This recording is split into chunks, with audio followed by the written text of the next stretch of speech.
Chloé Fanny, bonjour. Allô. Chloé Pays, second long métrage avec des enjeux politiques. Il y a 2 ans, tu m'exposais un petit peu son écriture. Tu me disais que tu en étais à ça.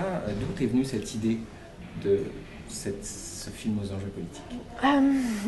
Je pense parce que je savais que j'allais avoir un très gros deuil après Sarah préfère la course, puis on était en pré-prod de Sarah, puis je pense que j'avais vite besoin de m'accrocher à quelque chose pour après. Puis j'ai eu des cours de politique à l'université, des cours complémentaires. J'ai beaucoup lu des biographies. Ma mère lisait beaucoup de biographies d'Hillary Clinton, par exemple, des Kennedy. Puis, fait que je pense que c'est venu naturellement. On dirait que ça s'est imposé à moi, cette idée-là. Je pense aussi que j'arrivais à mi-vingtaine puis que je me posais des questions sur ça va être quoi, moi, ma conciliation travail-famille, éventuellement. Je trouvais que les politiciennes étaient les meilleures pour incarner cette idée-là d'une femme qui a des responsabilités immenses, mais qui doit apprendre ou non à être à la maison ou pas. Fait que c'est ça qui est allé me chercher. Puis à un moment donné, je me suis dit, bon, j'ai des politiciennes, ça me prend un enjeu politique. Au fil de discussion, je me suis intéressée sur l'exploitation minière. Et puis voilà, ça a pris 3 ans à écrire. Fait que c'est vraiment au fil de l'écriture que des enjeux politiques se sont révélés à moi. Mm-hmm. Ouais. Et pourquoi ce lieu-là en particulier? Pourquoi l'avoir placé ici?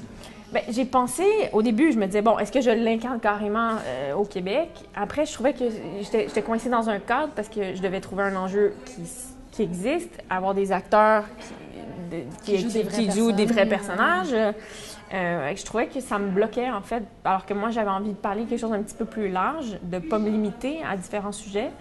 Fait que j'ai eu l'idée de faire une île imaginaire. Puis c'est à Terre-Neuve, à l'île Fogo, surtout, où j'ai senti qu'il y avait comme une personnalité forte à cet endroit-là, qu'on allait croire à mon île aussi, parce qu'il y a quelque chose de loin de notre imaginaire collectif québécois. Une aridité. Ça n'a pas été très représenté non plus. Fogo n'avait jamais été filmé en fiction. Il y a une poésie, une aridité, c'est enchanteur, mais en même temps, c'est froid, c'est rude. Ouais. Le sol même repousse, il y a quelque chose de la nature qui prend le dessus sur l'homme qui était hyper intéressant par rapport au propos que tu voulais amener. Et justement, alors Fanny, en tant que productrice, comment est-ce qu'on suit un tel projet?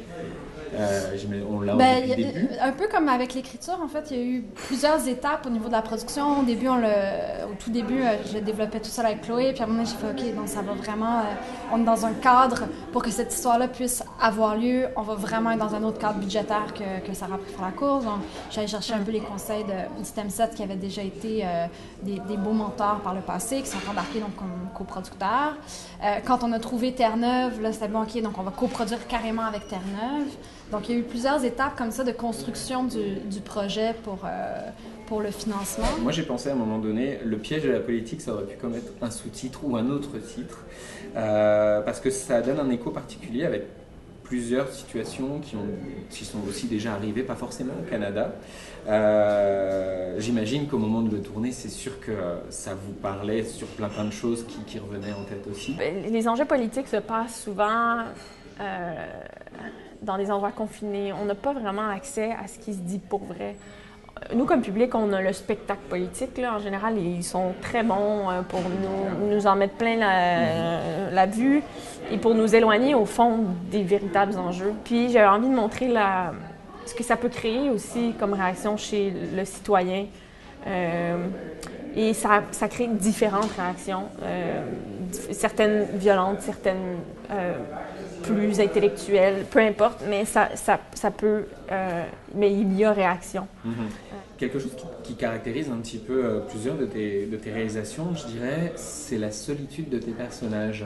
Est-ce que tu es d'accord avec ça et est-ce que c'est ce que tu veux aussi beaucoup travailler? C'est pas toujours conscient. Je sais pas, je me demande, je suis quelqu'un de seul.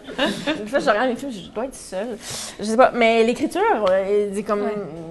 peut-être me force à me mettre dans un état où, à un moment donné, t'es seule avec toi-même, t'es seule avec une histoire, puis je suis seule avec... J'ai une équipe, j'ai du monde, là, j'ai un merveilleux entourage, mais t'es seule avec ton objectif. Quand t'as des responsabilités immenses, ben ça vient avec le danger de sacrifice immense, et ça crée, je crois, une certaine solitude, peut-être.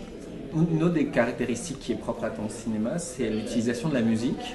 C'est une résonance que tu veux dans tous tes films, ça, la musique, tu l'as au moment de l'écriture et tu te dis là, c'est là que je veux le placer.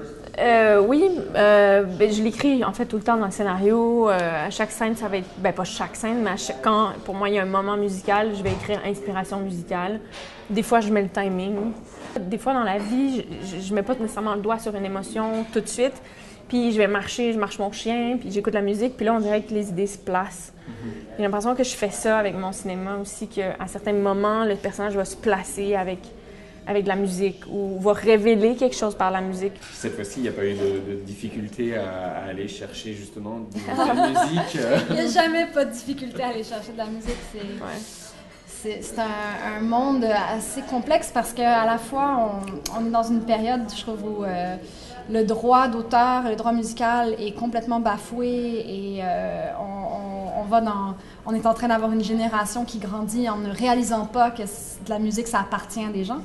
Et en parallèle, c'est très difficile de libérer des droits musicaux. Tu regardes le cinéma de Jean-Marc Vallée, je suis pas mal sûre que ça doit être écrit aussi à la ligne près, les chansons qu'il y a besoin. C'est pour ça que des fois, même avec Fanny, avant de tourner, on se disait, regarde, on approche déjà. Il y avait certaines chansons que j'avais écrites au scénario que je savais avant de tourner que ça allait pas marcher. C'était une bonne chose, parce que je pouvais comme m'ajuster avant de tourner. Mon compositeur m'a composé à peu près 4-5 chansons avant que je parte en tournage. Je les écoutais, je les mettais aux acteurs pour certaines scènes, pour qu'on s'imprègne de l'univers. Mais je trouve que ça fait une différence. Au lieu d'arriver à la fin et d'essayer de matcher la musique sur les images, là, il y a comme un dialogue puis je trouve que c'est ça le meilleur. T'sais. Qu'est-ce qui vous a intéressé d'abord dans le second long-métrage de Chloé Robichaud? À la lecture du scénario, j'ai trouvé que c'était un scénario magnifique. J'étais honorée qu'elle m'approche. Elle a écrit un scénario avec 3 très beaux et très forts rôles de femmes. Je me sentais privilégiée qu'on m'approche pour faire partie de ce projet-là. C'est vraiment comme ça que ça s'est passé pour moi. J'ai fermé le scénario et j'ai fait « Mon Dieu !» J'étais intimidée par la tâche d'aller jouer cette chef d'État. Et en même temps, je savais que je n'avais pas envie de refuser parce que je trouvais que c'était... c'est ça, c'était un privilège. C'est un beau scénario qu'elle a écrit, à mon sens à moi. Moi, j'avais une audition, en fait, je l'ai lu et c'était clair que j'étais intéressée. Puis je trouvais qu'il y avait une belle intériorité, puis je trouvais que le scénario était tellement bien ficelé, plein de rebondissements, intelligent. Elle réussissait à nous faire être vraiment indulgente envers ces 3 femmes complètement différentes, avec des choix différents. Donc, ouais. Qui dit quelque chose sur la représentation de la femme aujourd'hui aussi. Je pense que c'est aussi ce qui vous a donné envie d'aller vers ça, quelque chose de différent et qu'on voit peu ici. Est-ce que vous êtes d'accord avec ça? Est-ce que ça vous parle? En fait, moi, je trouvais que c'était multidimensionnel. C'est-à-dire que Chloé a pris le temps de construire et d'écrire 3 personnages de femmes complexes et avec une grande profondeur. C'est que tu pars de la façade sociale inévitable, surtout dans un monde comme la politique. Puis là, tu déconstruis pour te rendre jusqu'à même la fragilité ou le mal de vivre. Justement, vous, votre personnage, comme vous disiez, il est très complexe, il est aussi très réfléchi. On donne l'impression d'être quelquefois 2 fois plus maligne que ses homologues masculins. Est-ce que vous vous êtes rendu compte de ça? Est-ce que c'était vraiment quelque chose sur lequel il fallait travailler? Alors, oui, totalement. Quand on a fait la première lecture, toutes les 3, je me souviens que Chloé m'avait beaucoup parlé des enjeux miniers, de ce qui lui tenait à cœur à cette femme-là. Alors, je suis arrivée à la lecture et j'étais le cœur comme ça, puis je suis quelqu'un qui peut être assez expressive, alors toute la passion était dans chaque réplique, et puis Chloé m'a appelé le soir, puis elle fait C'est vrai? C'est pas ça. Faut que tu apprennes à cacher ton jeu. Le casting de Chloé est très fort. On est avec des hommes très forts, très alpha. T'as Rémi Girard, t'as Serge Houde. C'est des hommes... Serge Houde, dans ses temps libres, il fait littéralement de la photographie d'ours sauvages. Quand t'as Serge Houde en face de toi qui te... Et moi, il fallait que j'apprenne à non seulement tenir tête, mais à même penser que je peux gagner.